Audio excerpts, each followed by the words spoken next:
Welcome to the Global Updates, bringing you the latest news from around the world. Good evening. Tonight we begin a journey through a nation transformed in ways few could have imagined.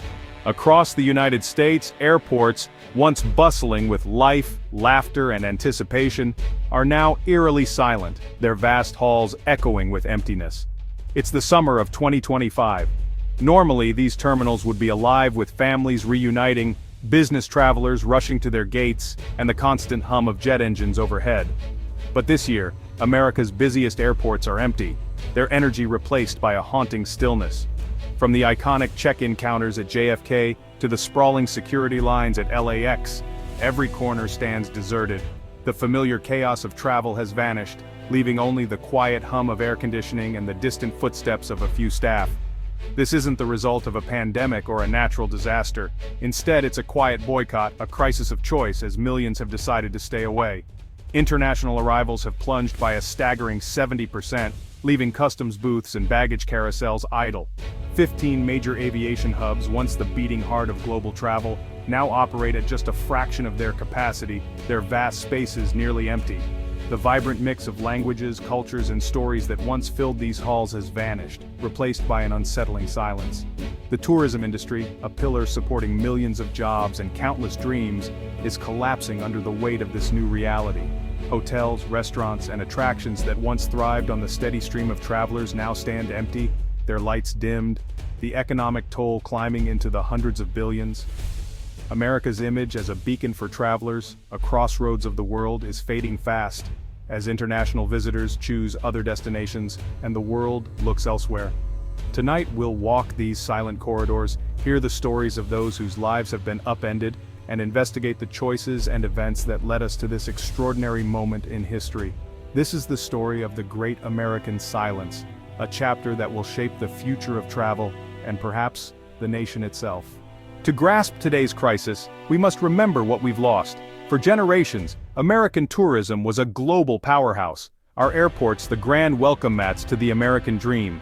Nearly 80 million international visitors arrived each year, spending over $250 billion and supporting 1 in 10 American jobs. Small businesses thrived, from diners in Arizona to Broadway theaters in Manhattan. Our airports bustled, symbols of a nation open to the world. International visitors brought new perspectives, enriching our cities and projecting American culture worldwide. National parks, museums, and monuments were global landmarks. This constant flow of people made the U.S. the heart of a dynamic, interconnected world. Now that era feels distant. The economic engine has stalled and cultural bridges are crumbling. Our once open airports now reflect growing isolation. The silence is not just the absence of noise, it's the loss of a vital global connection. This desolation is nationwide. From coast to coast, the silence in America's airports is deafening, a stark contrast to the usual hustle and bustle that once defined these spaces. At JFK, one of the world's busiest airports, international terminals are nearly empty.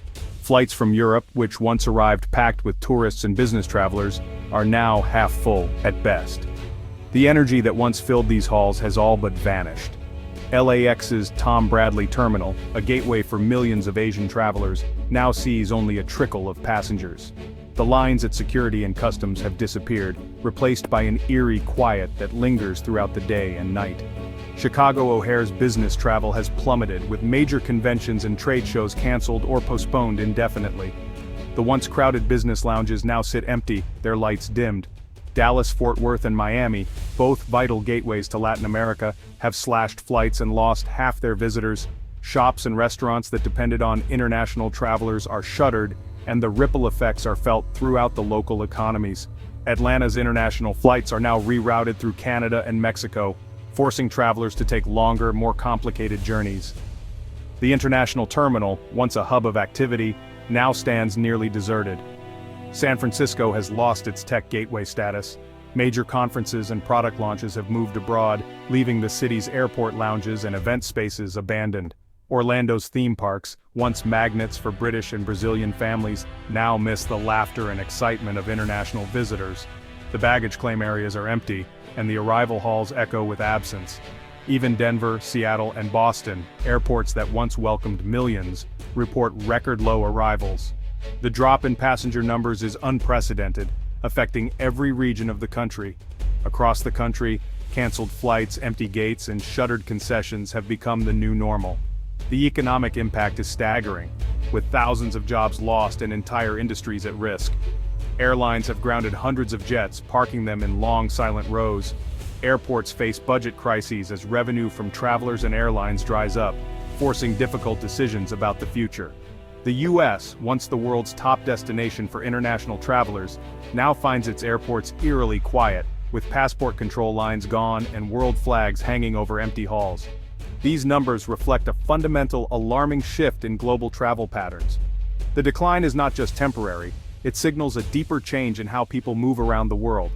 Our airports, once vibrant symbols of connection and opportunity, are now hollow shells of their former selves, echoing with memories of a busier, more hopeful era.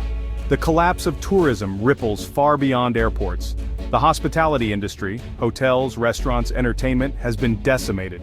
In cities like Las Vegas and Orlando, unemployment has soared. Hotel occupancy rates have dropped below 40%, thousands of jobs lost. Small businesses near landmarks are shuttered, tour companies gone, restaurants closed. The pain spreads to suppliers, farmers, linen services, artisans. For every tourism job lost, 2 more vanish in related sectors. Culturally, our cities feel less vibrant, less cosmopolitan. Museums and theaters struggle without tourist ticket sales, cutting programs and staff. The absence of international visitors makes our cities less dynamic, fueling a cycle of decline. America's soft power, built on positive visitor experiences, is fading. Global perceptions are shaped by headlines, not personal stories.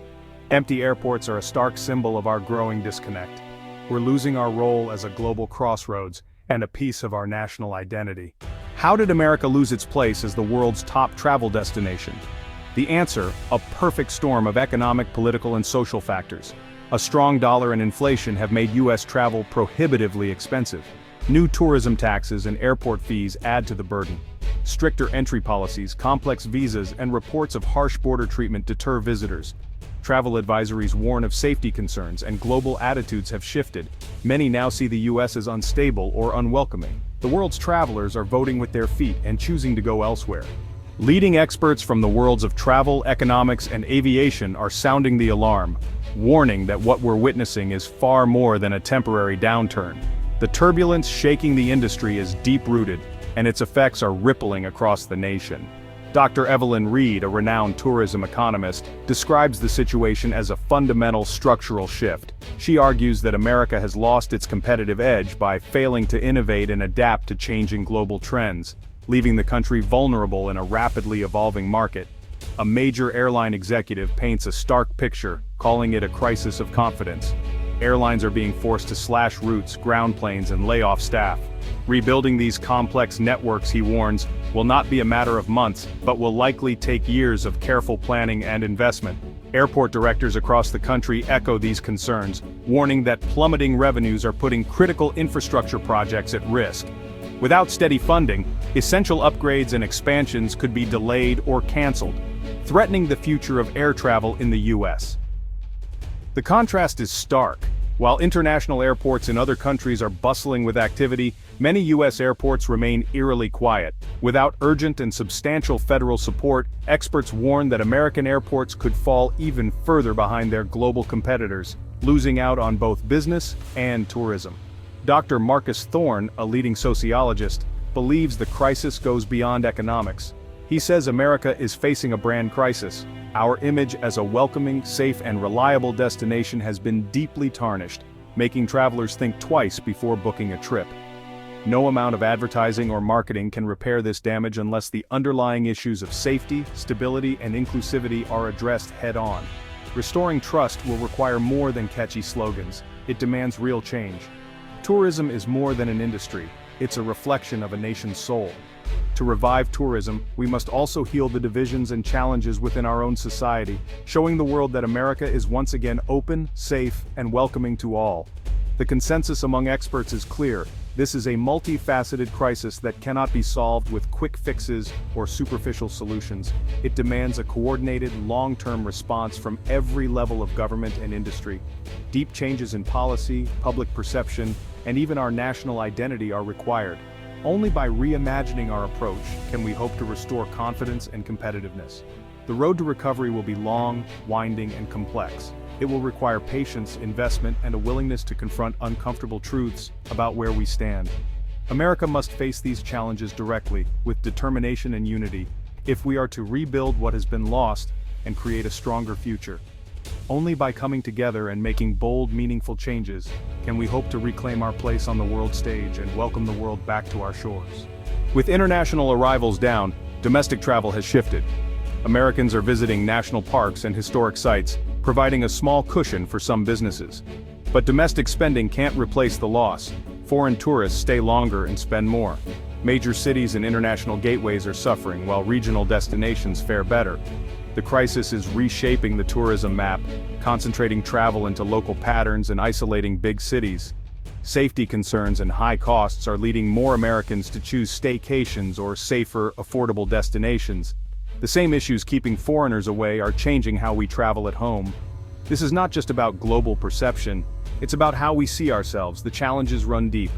Can America regain its status as a top destination? Experts agree there are no quick fixes. Rebuilding tourism requires coordinated action and real change. Streamlining visas, reducing wait times, and making border procedures more welcoming are urgent priorities. Economic proposals include lowering tourism taxes and launching major marketing campaigns. But the most critical work is domestic, addressing safety, political division, and inclusivity. A safe, stable, and welcoming nation is the best advertisement. The journey to refilling our airports begins at home. It will take time, commitment, and national reflection. The world is watching. The silence in our airports is more than an economic crisis. It's a symbol of a nation at a crossroads. The loss of foreign visitors means lost perspective, cultural exchange, and soft power. This is a wake-up call for America to reflect and rebuild. Our tourism industry is tied to our democracy, safety, and economy. We must listen to travelers, allies, and the millions who depend on a vibrant, open nation. Other countries are welcoming the travelers we've lost. The path back will be challenging, requiring openness and humility. The roar of jet engines can return. If we choose to make America a destination the world dreams of visiting, the choice is ours. Good night.